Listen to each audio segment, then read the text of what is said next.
2020년 10월 26일 월요일 아침이 되었습니다.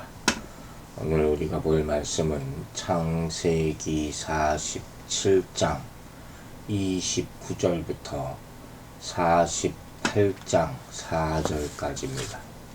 창세기 47장 29절부터 읽겠습니다. 이스라엘이 죽을 날이 가까우매 그의 아들 요셉을 불러 그에게 이르되 이제 내가 내게 은혜를 입었거든 청하노니 네 손을 내 허벅지 아래에 넣고 인애와 성실함으로 내게 행하여 애굽에 나를 장사하지 아니하도록 하라. 죽음을 앞둔 야곱은 그가 가장 사랑하는 아들 요셉을 부릅니다. 그리고 내가 내게 은혜를 입었거든 이라고 말합니다. 아버지가 아들에게 이렇게 말한다는 것이 참 의외죠. 평범한 일은 아니죠. 이 말은 지금 야곱이 요셉에게 부탁할 내용이 얼마나 중요한 것인지를 암시해 줍니다. 요셉 덕분에 온 가족이 심한 기근에서도 생육하고 번성하게 된 것에 대한 고마움도 물론 포함되어 있겠죠. 어쨌든 야곱은 자신의 허벅지 아래에 손을 넣는 맹세의 의식을 요셉에게 요구하고 있습니다. 이는 특별하죠. 특별하고 아주 엄숙한 의식이죠. 이는 일명 이 의식은 환도뼈의 맹세 이렇게 불리는 그런 고대 근동의 엄숙한 서약 의식이다 이렇게 이야기합니다. 여기서 환도뼈는 생명의 근원, 권위 이것을 상징하는 그런 뼈예요. 그래서 여기에 손을 얹고 맹세하는 것은 맹세의 엄숙성, 절대성 이런 것을 의미한다고 말합니다. 마치 지금으로 따지면 오겠습니까? 비교할 수 있을지 모르겠지만 미국 대통령 취임식 때 성경에 손을 이렇게 얹고 맹세하는 것과 같은 맥락이라고 할 수 있겠죠. 그래서 지금 야곱은 할아버지 아브라함이 했던 것처럼 24장에 나오는 말씀이죠. 이러한 의식을 요셉에게 요구하고 있는 것입니다. 즉, 이 모습은 두 족장 모두 하나님의 언약을 받은 자로서 그 언약의 성취가 가장 큰 관심사였다 하는 것을 우리에게 알려주고 있습니다. 아브라함은 아들의 신복감을 구하기 위해서 종을 자신의 고향으로 보내면서 그 일의 소중함을 일깨워주기 위해서 이러한 의식을 행했어요. 그리고 지금 야곱은 약속의 땅 가나안으로 다시 돌아가는 것이 얼마나 소중한 일인가를 요셉에게 깨우쳐 주기 위해서 이러한 의식을 요구하고 있는 것입니다. 그리고 요셉에게 애굽에 나를 장사하지 아니하도록 하라고 부탁을 합니다. 아마도 야곱이 가장 중요하게 여기는 유언이었을 거예요. 즉 가나안 땅을 떠날 때 브엘세바에서 하나님이 하신 말씀을 그는 한시도 잊지 않고 있었다. 그걸 보여주는 거죠. 30절 보겠습니다. 내가 조상들과 함께 눕거든 너는 나를 애굽에서 메어다가 조상의 묘지에 장사하라. 요셉이 이르되 내가 아버지의 말씀대로 행하리이다. 야곱은 자신이 죽거든 자신을 애굽에서 메어다가 조상의 묘지에 장사해 달라 이렇게 부탁하죠. 그리고 요셉도 그렇게 하겠노라고 대답을 합니다. 즉 이렇게 마지막 때를 맞는 야곱의 소망은 죽음 이후에 관한 것이었어요. 그는 애굽 땅이 아닌 가나안 조상들 옆에 묻히기를 원했던 것이에요. 이건 개인적인 또 가정적인 소원이기도 하지만 하나님의 뜻으로 이루어져야 할 구속사의 일부이기도 하다는 것을 우리는 알아야 합니다. 하나님은 일찍이 그분의 백성이 거할 땅으로 가나안을 약속하셨어요. 그 땅으로 돌아올 것도 말씀하셨습니다. 하나님의 약속을 잊지 않은 야곱은 아들의 손을 통해서 이제 그것을 실현하고자 하는 것이죠. 즉 이 부탁은 가나안 땅만이 하나님께서 이스라엘 백성을 위해 예비해 두신 유일한 기업이다 하는 사실을 믿는 확고한 신앙에 근거한 그런 부탁이고 맹세라는 것이에요. 즉 그는 후손들이 약속의 땅으로 돌아가서 그 땅의 주권을 차지할 것을 조금도 의심치 않고 믿었던 거예요. 그는 비록 거기서 모든 것을 누리지 못할지언정 그 약속의 전달자로서 그 사명이 얼마나 중요하다. 이걸 알고 있었던 것이죠. 여러분, 이 자리는 이 지금 야곱에게 이 마지막의 자리는 참 중요합니다. 모든 인간에게 마지막 꿈은 죽음을 통해서 이루어진다고도 얘기할 수 있죠. 죽은 이의 비전과 유혼이 함께 묻히는 곳이 바로 무덤 아닙니까? 죽음의 자리. 이 자리가 또 다른 시작의 자리가 되게 하는 것이죠. 사람들은 조상의 무덤을 찾을 때 자신의 뿌리를 되새겨 그리고 의지를 새롭게 하기도 합니다. 우리도 하나님의 사명을 잊지 말고 마지막까지 그 꿈을 이루는 통로가 되어야 할 것입니다. 31절 보겠습니다. 야곱이 또 이르되 내게 맹세하라 하매 그가 맹세하니 이스라엘이 침상머리에서 하나님께 경배하니라. 야곱은 요셉에게 맹세를 요구합니다. 이 유언의 중요성을 다시 한번 일깨워주는 그런 장면이죠. 요셉이 맹세할 때 야곱은 이렇게 몸을 구부렸다 했어요.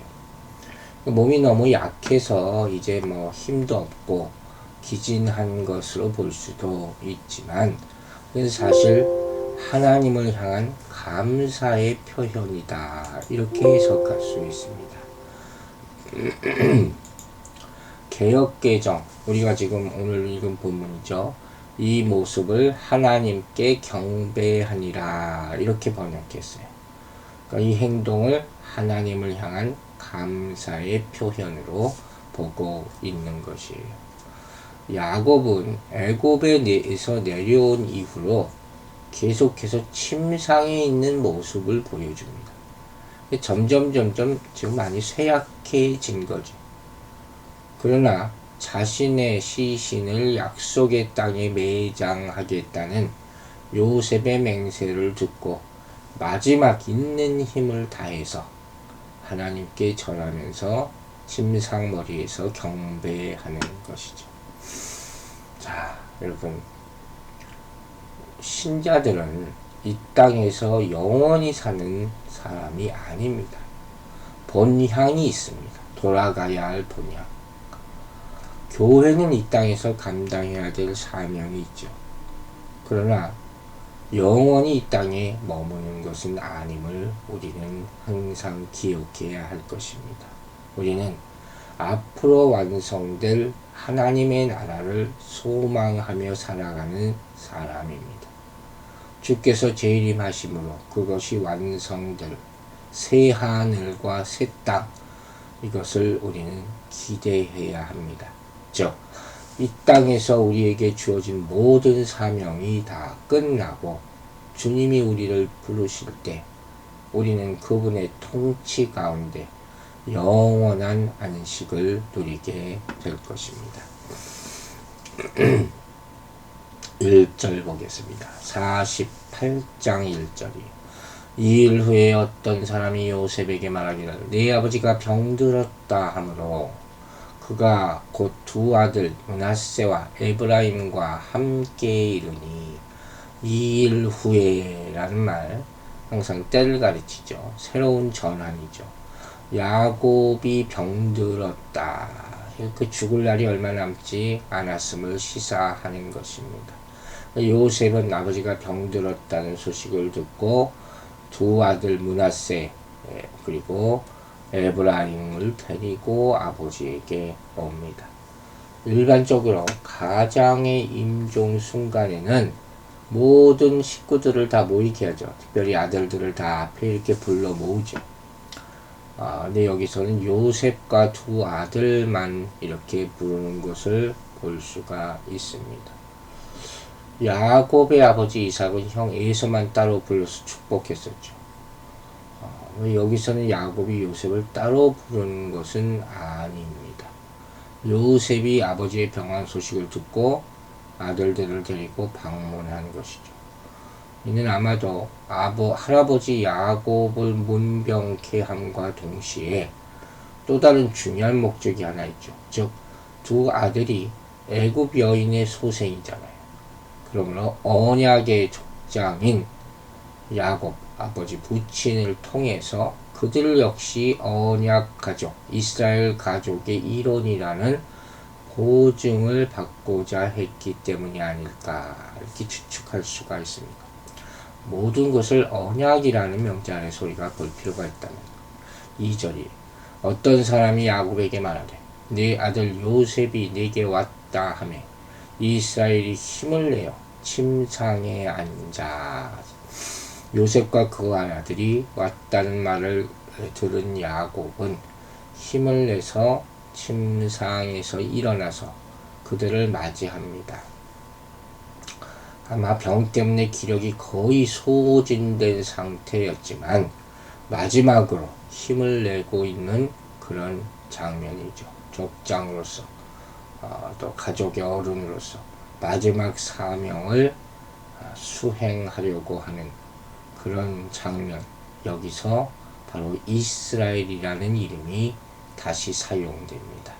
참 특별한 이름은 특별한 이름이에요. 병들어 누워있는 자는 육신의 야곱이지만 지금 힘을 내어 앉아있는 자는 이스라엘이다. 이렇게 볼 수 있죠. 3절 보겠습니다. 요셉에게 이르되 이전에 가나안 땅 루스에서 전능하신 하나님이 내게 나타나서 복을 주시며 야곱은 과거에 가나안 땅 루스에서 하나님이 그에게 복을 주시며 하신 약속을 지금 얘기합니다. 그때 하나님은 어떤 하나님입니까? 전능하신 하나님이 내게 나타나서 창세기 35장 9절부터 11절을 요약한 것이에요. 야곱은 형의 보복을 피해서 집을 떠날 때 아버지 이삭으로부터 전능하신 하나님이 내게 복을 주실 것이다 하는 축복을 받았어요. 창세기 28장 3절의 말씀입니다. 이후에 밧단 아람에서 돌아올 때 루스에서 그에게 나타난 하나님도 자신을 전능하신 하나님으로 드러내셨어요. 35장에 나오는 거죠. 이와 같이 야곱의 삶은 전능하신 하나님과 함께하는 삶이었다는 거예요. 이제 그는 삶의 마지막 순간에 과거를 돌아보면서 사랑하는 후손들 앞에서 전능하신 하나님을 다시 고백하고 있습니다. 즉, 이제 그가 할 말은 그와 함께 하셨던 전능하신 하나님의 주권에 속한 것이다. 이걸 암시하고 있어요. 자, 4절 마지막으로 보겠습니다. 내게 이르되 내가 너로 생육하고 번성하게 하여 내게서 많은 백성이 나게 하고 내가 이 땅을 내 후손에게 주어 영원한 소유가 되게 하리라 하셨느니라. 이 말씀은 35장 11, 12절을 그대로 요약했다고 할 수 있죠. 생육하고 번성하게 또 나와요. 28장의 3절의 기억을 환기시키고 영원한 소유라는 개념은 17장 8절에 나왔던 아브라함의 언약을 기억나게 하죠. 아브라함 언약에 대한 다른 말씀들을 여기서 인용해서 언급하는 이유는 뭐겠습니까? 요셉 후손의 미래에 대한 그의 확신이 아브라함과 이삭에게 주어진 하나님의 언약에 근거했다는 것을 드러내기 위함인 것입니다.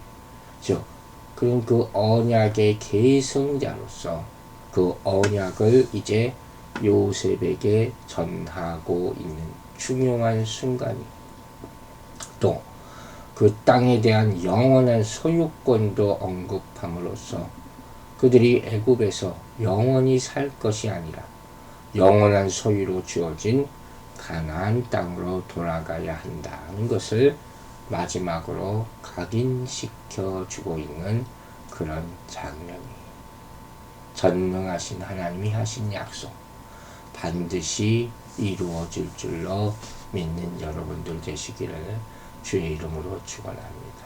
기도하겠습니다. 하나님 아버지, 우리가 믿는 하나님, 전능하신 하나님임을 믿습니다. 우리의 인생에 약속을 주신 하나님, 그 언약이 반드시 이루어질 것을 믿고 전능하신 능력으로 그 신실하심으로 우리를 인도하실 줄로 믿습니다. 이 한 주간의 삶에도 그 언약의 말씀이 반드시 역사하여 나타날 수 있도록 우리가 순종할 수 있는 믿음의 믿음을 더하여 주시옵소서. 보호하시고 지켜주실 줄로 믿사오며 예수 그리스도의 이름으로 기도했습니다. 아멘.